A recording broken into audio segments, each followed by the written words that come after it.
अब लेकिन सवाल ये है कि क्या वाकई में विजय भी इस रेस से बाहर हो जाएं, ऐसी भी परिस्थिति बन सकती है क्या? हमारे साथी टी राघवन हमारे साथ जुड़ रहे हैं, वो आपको बताएंगे। कल तक तो ये बात बड़ी अकल्पनीय सी लग रही थी कि एडीएमके डीएमके भी एक हो जाएं। आज इसको लेकर के थोड़ी गंभीर चर्चाएं भी सुनने को मिल रही हैं। लेकिन ये वीसीके, सीपीआई, सीपीएम, जिनके पास ये 6 विधायक हैं जो विजय को दिए जाएं तो वो सरकार बना लेंगे, इनके अंदर क्या चल रहा है राघवन? देखिए सौरभ, उससे पहले एक बहुत इंटरेस्टिंग ट्वीट है बीएल संतोष का। वो ये लिख रहे हैं कि only time will tell who will form the government in Tamil Nadu, but one thing is for sure, INC India will end up with the egg on its face।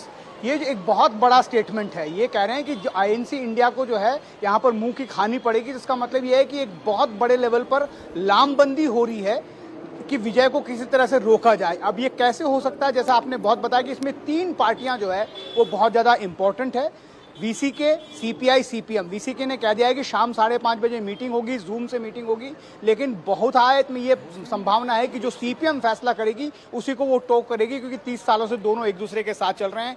CPM में जो शीर्ष नेतृत्व है, पोलित ब्यूरो है, उनका ये कहना है कि हम पब्लिक मैंडेट के साथ जाना चाहते हैं, हमारी पार्टी विजय को सपोर्ट देगी, इस बात के संकेत वहां से मिल रहे हैं। जो काडर है वो भी ये कह रहा है कि इस बार पब्लिक मैंडेट के साथ जाना चाहिए। लेकिन जो स्टेट लेवल की लीडरशिप है, जो फैसला लेने वाली लीडरशिप है, वो जो है लगातार स्टालिन से इस बारे में लगातार चर्चा कर रहे हैं। हमें सूत्र बताते हैं कि स्टालिन ने ये कहा है कि आपको जो भी फैसला लेना, आपकी पार्टी है, लेकिन आपको फैसला सोच समझ कर लेना होगा। तो क्या ये दोनों पार्टियां, यानी 3 पार्टियों को मिलाकर 6 विधायक समझ लीजिए, अगर ये 6 विधायक विजय के साथ चले जाते हैं तो फिर कोई प्रॉब्लम ही नहीं है, वहां पर उनकी सरकार जो सामान्य बहुमत की है वो आसानी से बन जाएगी। अगर नहीं जाते हैं तो फिर खेल शुरू होगा, असली खेल, जिसका इशारा जो है बीएल संतोष अपनी ट्वीट में कर रहे हैं सौरभ। कि उसके बाद क्या होगा, उसके बाद एआईडीएमके जो है वो हो सकता है कि गवर्नमेंट फॉर्मेशन के लिए आए उन नंबर्स के साथ जिसमें ये कहा जाए कि डीएमके जो है वो आउटसाइड सपोर्ट देने के लिए तैयार है। लेकिन ये उसी स्थिति में संभव है जब एआईडीएमके और डीएमके के अलावा बाकी सारे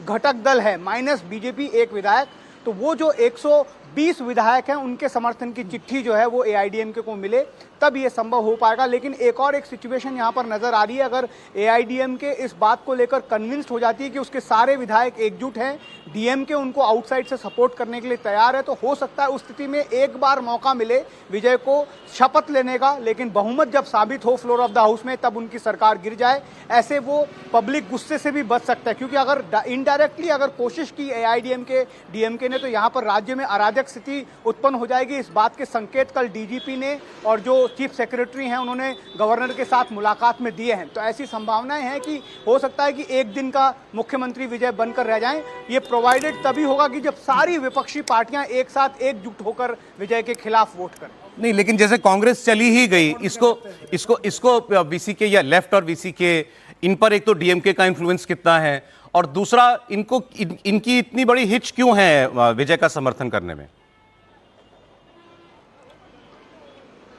देखिए, आप बहुत इसको आसानी से समझना चाहिए कि सारी पार्टियां, चाहे वो वीसीके हो, चाहे सीपीएम हो, चाहे सीपीआई हो, बयान जारी कर ये कहा है कि गवर्नर गलत कर रहे हैं, गवर्नर को सिंगल लार्जेस्ट पार्टी को सीएम बनने का मौका दिया जाना चाहिए। लेकिन अगर ऐसा हो जाता तो फिर उनके पास कहने के लिए स्टालिन के सामने रहेगा कि वो एक जो है समर्थन पत्र जो है वो मिल गया है, सीएम बन रहे हैं विजय, इसलिए हमारे पास अब बहुत ज्यादा दबाव है। लेकिन ऐसा नहीं होता है, तो उस सूरत में जो है बहुत बड़ा यहाँ पर कह सकते हैं कि एक जो राजनीतिक शिफ्ट देखने को मिल सकता है। सौरभ जी, राघवन आप हमारे साथ रहिएगा, क्योंकि आगे केरल की बात भी आपसे करनी है।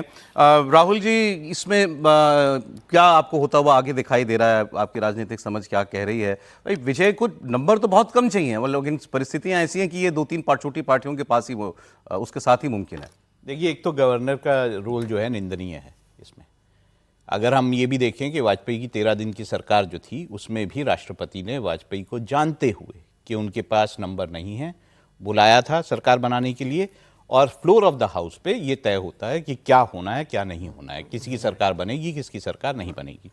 दूसरी बात ये है कि डीएमके जो है वीसीके को ये कह रहा है और सीपीएम को कह रहा है कि आप जो है एआईएडीएमके को जो है आज समर्थन दीजिए, और ये जो है एआईएडीएमके को डीएमके बाहर से समर्थन की बात भी कर रहा है। राघवन भी बता रहे थे आपको कि डीएमके जो सरकार में शामिल नहीं होगा, लेकिन बाहर से समर्थन के लिए तैयार है। तो ऐसे में अगर ऐसी परिस्थिति बनती है तो एक ऑप्शन जरूर दिखाई देता है कि एआईएडीएमके सरकार बनाए और बाकी जो दल मैंने बात की वो जो है बाहर से समर्थन करें।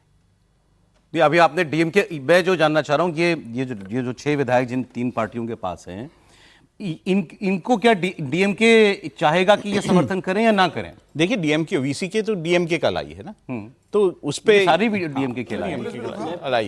तो अगर डीएमके जो है उसका इन अलाइज के साथ अच्छा रिश्ता है, तो डीएमके की बात तो मानने की बात ज्यादा जरूरी है कि वो डीएमके की बात माने।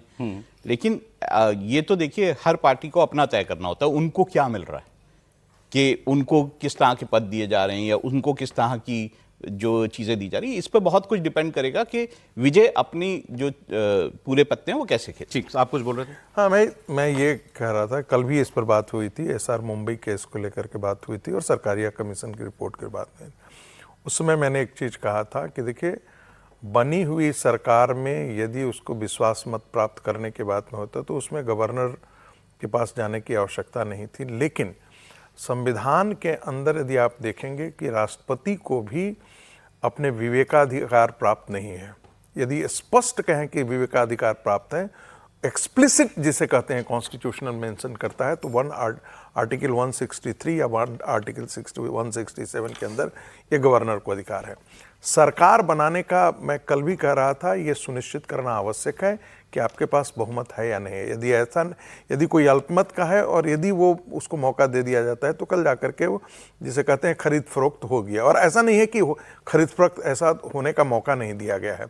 दूसरी बात, सरकार एसआर मुंबई केस के बाद भी एक घटना घटी है कि भाई KR नारायणन ने कहा कि आप पत्र नहीं, आप ओरल समर्थन नहीं, हमको रिटन पत्र चाहिए। और आपको याद होगा, कल भी हम लोगों ने जिक्र किया कि जयललिता का कैसे रिटर्न पत्र नहीं आया था और कैसे सुब्रमण्यम साहनी ने पंगे लगाए थे उसमें। मूल बात यह है कि अभी उनके पास कोई बहुमत का आंकड़ा नहीं दे पाए हैं और गवर्नर का रोल, आप उसे निंदा कर लीजिए। टेक्निकली बात यह है कि मैं मानता हूं कि कायदे से उनको बुलाना चाहिए था, लेकिन वो निंदा के पात्र नहीं है। इसलिए निंदा के पात्र नहीं है कि टेक्निकली गवर्नर इज राइट, कहीं से उनके पास न AIDM के दे रहा है, न DM के दे रहा है, न DM के कॉन्स्टिट्यूएंट्स में एक छोड़ करके, कांग्रेस छोड़ करके कोई और समर्थन देने के लिए आ रहा है, न भारतीय जनता पार्टी समर्थन उनको दे आ रही है। तो बहुमत उनके पास नहीं है।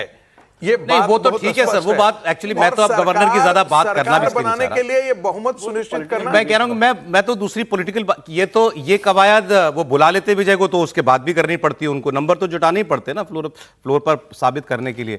आएंगे कहां से, मैं तो ये पूछ रहा हूं। एक बार जरा राघवन से ये पूछ लेंगे। ये हम कैसे भूल जाते हैं कि भारतीय जनता पार्टी की सरकार 1 वोट से गिर गई थी। नहीं, वो सब ठीक है। एक लाइन जोड़ दूं सर, 2014 में तो देवेंद्र फडणवीस के पास बहुमत नहीं था।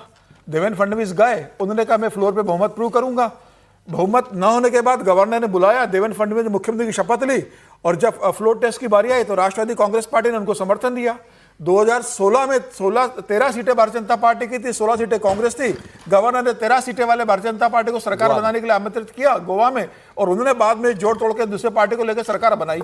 तो भाई ये गवर्नर थोड़ी तय करेगा, फ्लोर पर तय होगा। और ये हो सकता है कि फ्लोर पर कई पार्टी, गवर्नर आज बुला ले, विजय के पास नंबर है क्या? नहीं, तो फ्लोर तय होगा ना। मैंने आपकी बात, सर नंबर कैसे तय होंगे? ओहो, मैंने मान लिया आपकी बात। 15 MLA गायब हो गए, नहीं आए टेस्ट में। मैं कह रहा हूं, ये डिबेट हमने कल कर ली कि गवर्नर को क्या करना चाहिए था।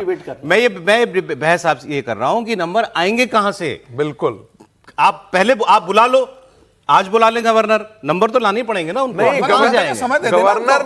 गवर्नर ने उनको कहा है कि गवर्नर सुन लीजिए, गवर्नर ने उनको कहा कि हम किसी दूसरी पार्टी को न्योता देने नहीं जा रहे हैं, आप मैनेज करके ले आइए, बात खत्म होती है।